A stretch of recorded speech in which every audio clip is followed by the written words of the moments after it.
Apa dampak sensory deprivation terhadap perkembangan otak anak? Saya Rahman Satrio. Pada video kali ini kita masih akan membahas tentang critical period pada perkembangan otak anak. Nah, pada kali ini saya akan menceritakan sebuah kasus yang cukup mengerikan, kasus di mana banyaknya anak-anak yang ditelantarkan di panti asuhan yang berdampak pada perkembangan psikologis dan mental anak-anak tersebut gitu ya.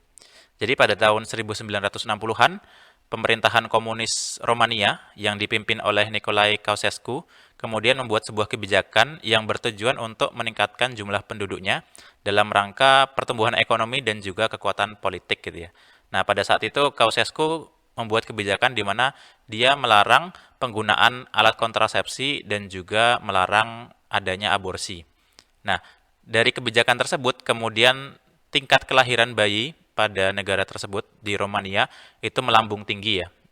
Tingkat kelahirannya melambung tinggi yang mana terdapat pertambahan penduduk utamanya anak-anak atau anak bayi. Tapi pada saat itu ternyata banyak sekali orang tua, banyak sekali keluarga yang tidak mampu untuk mengasuh anak-anaknya sendiri karena jumlahnya sangat banyak gitu ya. Akhirnya dari situ kemudian karena banyaknya jumlah anak, banyak anak-anak yang kemudian oleh keluarganya dititipkan ke dalam panti asuhan. Nah, sayangnya di panti asuhan tersebut anak-anak kondisinya sangat mengenaskan di mana anak-anak bayi ditinggal ditelantarkan di dalam ranjangnya masing-masing, di dalam kamar, di dalam ranjangnya masing-masing, dan juga sedikit sekali diberikan stimulasi pengasuhan dari para nurse atau dari para pengasuh di panti asuhan tersebut gitu ya. Nah, mereka tidak diajak main, mereka tidak diajak bicara, tidak ada yang menggendong, tidak ada yang menenangkan ketika nangis gitu ya. Jadi anak-anak sangat haus akan stimulasi. Hal itu karena para pengasuhnya di panti asuhan tersebut jumlahnya hanya satu dibanding anaknya yang 15. Jadi rasionya 1:15 dari sebuah panti asuhan gitu ya.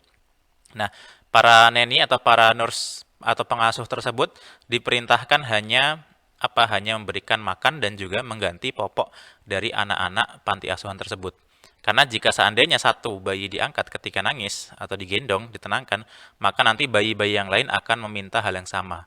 Sedangkan pengurus atau pengasuh di panti asuhan tersebut juga tidak mampu untuk kemudian mengurus anak sebanyak itu gitu ya.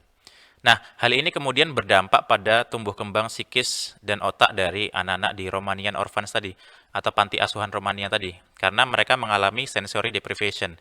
Mereka mengalami kekurangan stimulasi dari caregiver yang benar-benar intens memberikan pengasuhan, gendongan, buayan, dan lain sebagainya. Nah, kemudian dampaknya anak-anak di panti asuhan Romania tersebut mengalami intellectual impaired, yang mana IQ mereka rata-rata sekitar 60 sampai 70. Nah, sedangkan anak pada umumnya IQ-nya besarnya sekitar 100-an. Nah, selain itu mereka juga mengalami kesulitan berbahasa. Kenapa? Karena dari kecil tidak ada seorang caregiver yang intens mengajak berbicara anak-anak tersebut gitu ya. Mereka juga mengalami kesulitan berkonsentrasi karena tidak adanya orang tua atau caregiver yang mengajaknya shared attention atau memperhatikan kepada suatu objek yang sama gitu ya.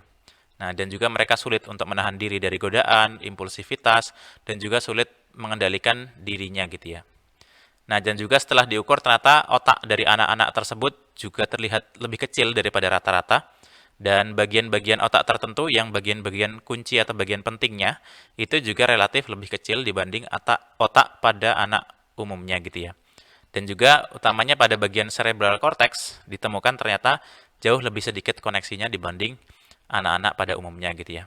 Jadi otak dari anak-anak di panti asuhan tersebut cenderung underactivated dan juga menyusut dibanding otak anak pada umumnya gitu ya. Nah, ini merupakan salah satu dampak ya dari sensory deprivation, kurangnya stimulasi sensori, kurangnya pengasuh yang caregiver, pengasuh ataupun orang tua yang secara intens memberikan pengasuhan dengan stimulasi bahasa, stimulasi suara, gendongan, dan lain sebagainya gitu ya.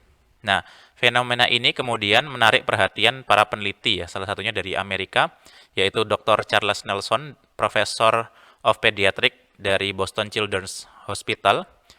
Beliau pada saat itu, pada tahun 1999 berkunjung ke Romania pada saat itu, dan juga kemudian membuat sebuah program intervensi untuk mengobati program sekaligus penelitian terhadap anak-anak Romania tersebut untuk bisa menanggulangi permasalahan tersebut gitu ya. Nah, kemudian dari penelitian dan juga intervensi yang beliau dan tim lakukan, Dr. Charles Nelson menemukan bahwa anak-anak yang sudah berhasil atau diasuh di atas atau mungkin sebelum usia 2 tahun selama di panti asuhan tersebut, kemungkinan dia untuk berkembang dan juga recovery itu kemungkinan lebih besar. Nah, daripada anak-anak yang sudah melewati masa usia 2 tahun masih tinggal di panti asuhan tersebut. Jadi semakin kecil anak itu kemudian semakin masih masih ada kemungkinan untuk di rewired atau kemudian otaknya dilatih untuk tumbuh kembang seperti mana anak pada umumnya. Nah, sedangkan kalau dia baru diasuh selepas atau di atas 2 tahun, nanti anak-anak ini akan cenderung mengalami berbagai macam permasalahan developmental problem, mungkin masalah bahasa, masalah emosional, konsentrasi dan lain sebagainya. Apalagi kalau anaknya semakin semakin tua atau semakin lama dia tinggal di panti asuhan tersebut, maka akan semakin sulit untuk dalam tanda kutip diperbaiki perkembangan mentalnya gitu ya. Nah, dari kasus ini kita bisa menemukan hal yang menarik ya.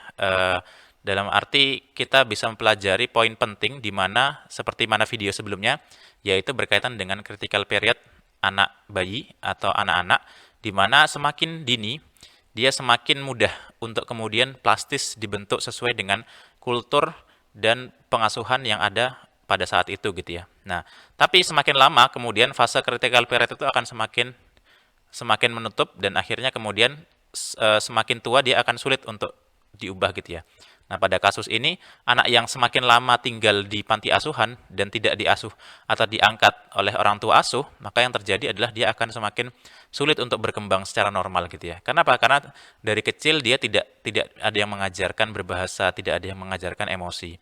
Nah, sayangnya walaupun mungkin ketika usia lebih dari di atas 2 tahun kemudian ada yang mengasuh, tapi selama masa 2 tahun, 3 tahun awal kehidupannya dia tidak mendapatkan pengasuhan yang berarti, maka kemungkinan untuk dikembalikan di recovery itu juga semakin kecil. Apalagi kalau dia baru diasuh di atas 7 tahun, seperti kasus Daniel Crockett yang sudah kita bahas sebelumnya gitu ya. Nah, itu kemungkinan dia berkembang bisa tumbuh normal itu semakin kecil gitu ya. Nah, di sini kita mendapatkan pelajaran yang berharga betapa pentingnya fase-fase critical period pada perkembangan otak anak. Kalau kita neglect, kalau kita mengabaikan perkembangan otak anak kita, maka dampaknya sangat luar biasa. Memang tidak berarti kita harus senantiasa konstan memberikan pengasuhan pada anak. Tapi jika neglection atau pengabaian itu terjadi dalam waktu yang jangka panjang, misalnya seperti dalam panti asuhan ini, maka yang terjadi adalah bisa jadi anak ini akan mengalami developmental problem. Nah, permasalahan developmental problem ini tentu tidak hanya terjadi di kasus anak-anak di Romania. Ini kasus yang di mana korbannya itu sangat besar. Mungkin bisa jadi di panti-panti asuhan lain yang mana jumlah antara pengasuh dengan anaknya itu jomplang, mungkin juga bisa terjadi hal-hal seperti ini. Kasus di mana panti asuhan hanya sekedar memberikan makan, tidak memberikan stimulasi, tidak memberikan pengasuhan, tidak mengajarkan berbicara, bermain, dan lain sebagainya, maka ada kemungkinan juga mereka mengalami kondisi developmental problem. Itu tadi adalah pembahasan tentang betapa pentingnya critical period, yang mana jika seandainya kita tidak memberikan stimulasi pengasuhan yang baik kepada anak-anak kita, yang terjadi adalah akan berdampak kepada perkembangan psikologis dan mental anak selama masa hidupnya gitu ya. Nah, pada video selanjutnya kita akan membahas tentang critical period juga, tetapi dari perspektif yang positif, di mana critical period bisa kita maksimalkan untuk perkembangan otak bayi dalam rangka perkembangan yang lebih baik.